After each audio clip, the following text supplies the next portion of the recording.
Hey guys, I'm on day 20 of the Whole30. Um, I'm like almost done, guys. It's so exciting. So I was talking to a friend a couple days ago, and she said something about it's been a long time since you vlogged, and I think it's been since like day 10 or something like that. And a lot has happened, so I want to catch you up. I am almost done. I am so excited that I'm almost done. I only have 10 more days, and then I'm on to reintroduction, which is so exciting. So when I last talked to you, I believe that I was talking about how easy this all is, and really the first week is a lot of like physical detox. So if you eat a lot of junk food, if you drink a lot of soda, if you drink a lot of caffeine, and so on, like week one's gonna be awful. I mean, that's just, you can count on it. Because your body has to physically detox. And I didn't really do that, so I didn't really have big trouble with week one. Week two, I feel like you really kind of dig into the emotional detox. So if you have any kind of emotional ties to food, if you feel like a psychological need to eat food, I feel like that really comes out week two. And a lot of people do end because they're like totally over it. And they just want a cookie. And then week three, you're supposed to feel like awesome. Week three and then week four.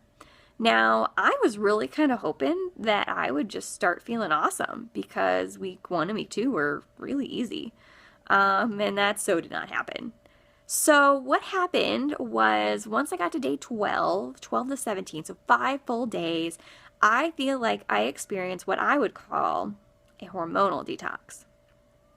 Now, when I read It Starts with Food, which is the book that was written prior to the Whole30, which I highly, highly recommend, I read the chapter about hormones, and some of the symptoms of a hormonal like imbalance in your body would be you might have trouble waking up in the morning, you might not want to eat breakfast, you might not eat breakfast, and you might snack a lot at night. And that's me to a T. So I was one of those people that I never thought I was a morning person because I had such a hard time getting up. And when I did get up, I didn't want to eat. I felt so sick to my stomach whenever I tried to eat something. So I don't usually eat breakfast, and I'd go to like noon, no problem, without eating any food. And then I would eat a moderate lunch, and then dinner would be kind of big, but I would just snack. I mean, I would be standing in front of the cabinet after dinner thinking, I want to eat a little something else. Well, maybe 20 minutes later, I want a little something else. And I just constantly grazed all night long before I went to bed, and sometimes even wake up in the middle of the night wanting to eat, which sucked. Oh, it was so frustrating because you keep on reading those things like stop eating at 6 or 7 or 2 hours before you go to sleep or whatever, and I could never seem to follow that. It was such a struggle.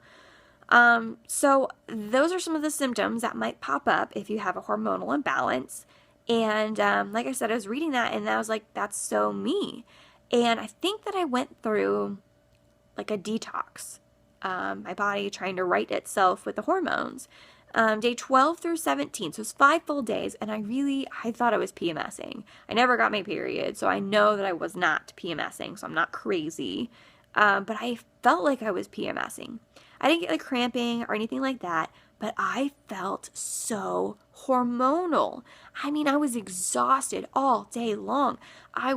Viciously cycling between sobbing or wanting to sob and wanting to punch everyone in the face. So angry. I mean, just full of rage.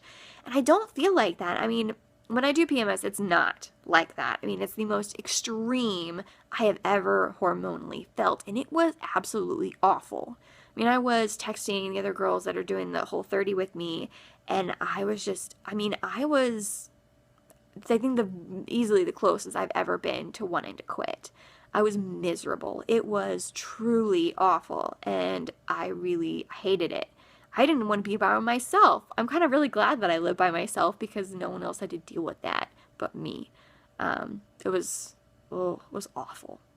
So that happened day 12 through 17, and then 18, 19, 20. So the last 3 days have been getting a lot better. And really within the hormone department, those things I talked about, I actually got up this morning a couple hours before I had to, and I was hungry. My stomach was growling after 30 minutes of being up, and they recommend eating within an hour. And at first it was really hard. I had to, and I would sometimes do like an hour and a half, and I slowly cut that back, and now I'm hungry in the morning. I ate a really good breakfast, and I last until 1 o'clock easily without needing anything. No snacks, no nothing. I feel so good.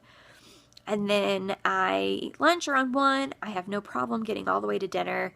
Now today, I probably should have had a mini meal. When you do workouts in the evening, they suggest doing like a smaller meal before and after rather than trying to do just one big meal before or after.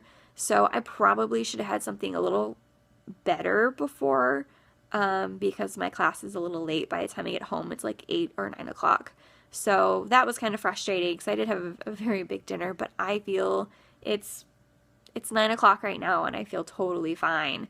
Like I'm easily going to last till bedtime without having to get anything to eat. So that's awesome. Other than that, I'm not feeling crazy good. So how the program works is that usually, or they have like this calendar thing, and I would highly recommend to not judge yourself by the calendar. I mean, it's nice to look at and be like, okay, I might feel this way in the next couple of days. I might feel like this. It's a good way to kind of see what might happen in the future, but it's definitely not a way to judge if it's working or not, because week 3, like once you finish day 10, 11, something like that, you're supposed to feel awesome. Like they call it tiger blood because you just feel like an animal. I mean, full of energy, awesome, and could take on over the world. And I definitely don't feel that. And I'm on day 20 and I don't feel crazy good. I'm starting to feel better, and I know it's a Whole30, not a Whole20, so I'm holding myself out to see if anything crazy is going to happen, but I think already the strides that I've made with my hormones is a huge deal, so I'm really happy with that. And I think once your body gets healthy and regulates itself, it'll be a lot easier to have better energy, to sleep better, to lose weight or whatever. I think your body kind of works itself out. I tell people all the time, like, work on the healthy habits first. Make sure you're doing good, positive things to your body, and things like weight and shape and tone and all that stuff is going to work out in the end. So I'm really just taking care of my body, and my body's going to take care of me. I really believe that. But yeah, so day 20, I had a really rough 5 days, but I'm feeling a lot better and things are going really awesome. So I really want to encourage you, if you're thinking about doing a Whole30, or if you're interested in learning more about a Whole30, please, please, please come talk to me. Whether we do it through IM or Messenger or texting, or if we get together and talk. I'd love to get together for coffee and talk about it. I really believe in this program, and I'd love to talk to you about it if you're interested. So day 20, 2/3 way done, 10 more days to reintroduction. I'm very excited. Thanks so much for watching. I'll talk to you later. Bye.